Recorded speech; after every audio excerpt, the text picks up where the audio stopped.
It's a 10-year strategy. What are the first steps you're going to be taking to improve the quality of our homes? So the first steps we need to do is to understand from our customers what quality means to them. Because unless we understand it, then what we're in danger of is spending a lot of money over the next 10 years on things that we think make a quality home. And our customers will turn around and say, well, that's not what we meant by quality. So we actually started that about 2 years ago. We've had feedback from about 500 of our customers who have, when we've asked the question, what would make you feel proud of your home? What does quality mean? We've had lots and lots of feedback. And surprisingly, we thought that people would say, it's because I have a lovely new kitchen, or my bathroom is modern.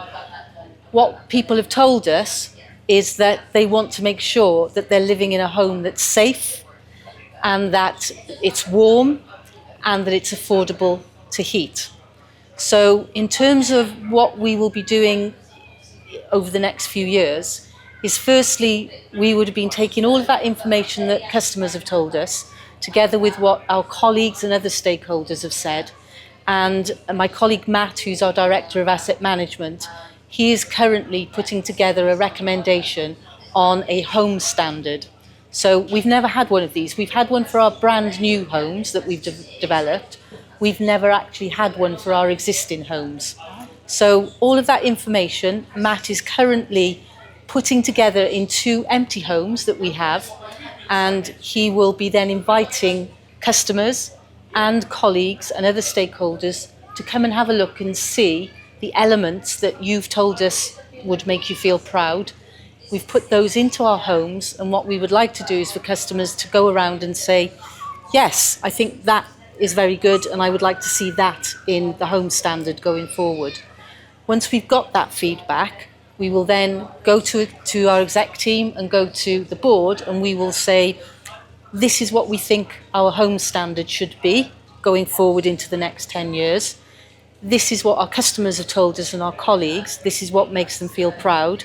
And then this is what it will potentially cost.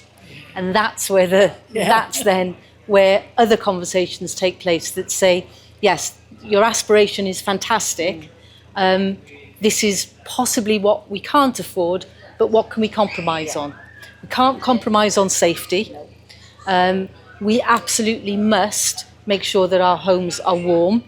The government has said that by 2035, all of our homes need to be meeting EPC C, which is an energy proficiency.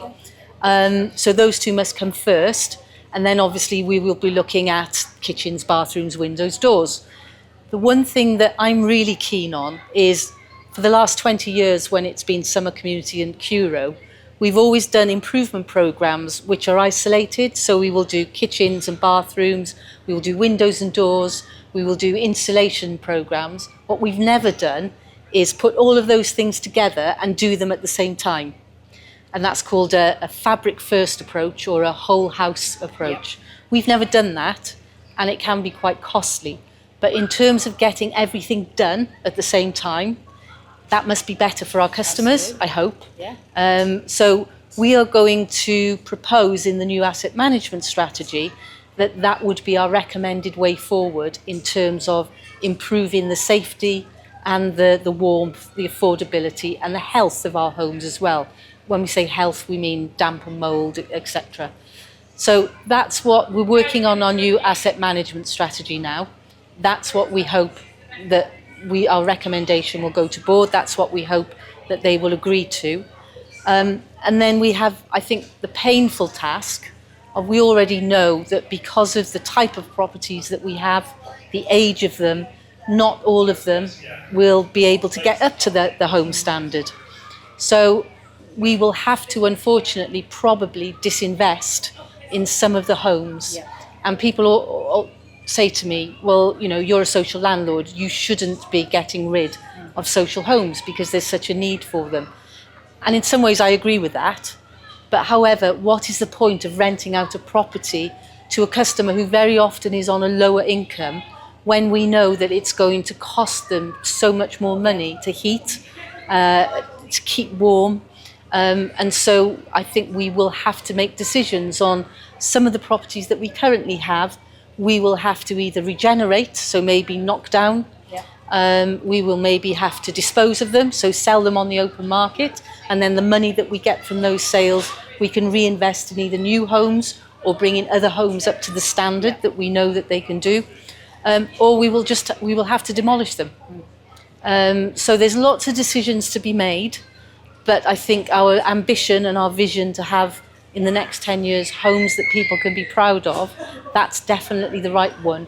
We just have to make sure that in delivering them, we make the most of the money that we have to invest, that we make the best decisions in where we invest, how we prioritise that money and that spend, and that what we deliver is what was reflected to us by our customers right the way back to the beginning when we asked them, what does a quality home look like to you?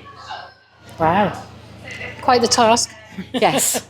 So it may be that customers actually won't see very much change over the next 3 years, because the next 3 years is all about planning agreeing the standard, planning what is the most effective and value for money way to deliver that. That may be through partnership with outside contractors, that might be through the teams that we currently have. But what I don't want to do is, we're going to have hundreds of millions to spend over the next 10 years on the quality of our homes. We only have that money once. We need to make sure that we spend it in the most efficient way possible. And to do that, we need to have the time to properly work out and plan how we do that. So how are you planning on making our homes more greener and energy efficient? So we've already started that. Many of the new homes that we develop no longer have gas central heating.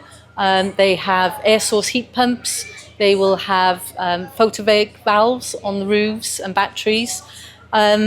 We've already, again, rather than replace a boiler in our existing homes with a new boiler, we will look to deliver new electric heating. Now, some people are quite concerned about that because they have in their heads the old-fashioned night storage heaters. They have come a long, long way from those ones where you had to heat them up for 2 days before you could get an hour's heat from them. So we now have what's called quantum heating. You have them? Yes. And you can switch them on and off when you need it. So very much like gas radiators, but the source of the heating is electric and not gas. We know that a lot of our homes are very, very old, very drafty. Particularly our Georgians, which are coming up to 300 years old. Insulation is a huge thing. So we have an insulation program.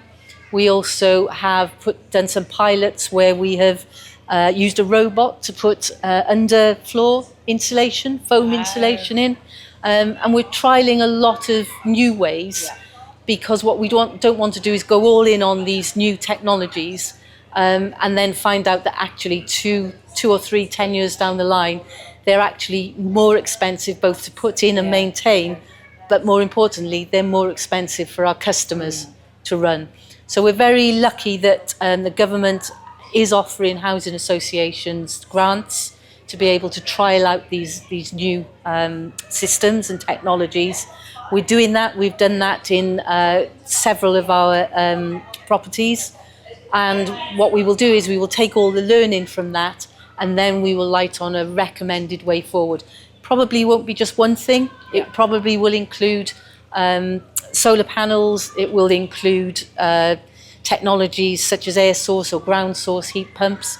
But we want to make the right decisions, and that will be part of our home standard going forward. But very much looking at the fabric of the house, the whole fabric. So the insulation, the heat energy source, how the outside rendering, making sure that the double or triple glazing on the windows and the doors, but also making sure that we have the right ventilation. Because it's all very well making the fabric airtight, but that's no good because all that will do is create damp and mold problems down the line. So it's great that we're doing this whole fabric approach, we need to make sure as part of that work we put the right ventilation and levels of ventilation in to make sure that it doesn't become a mould box.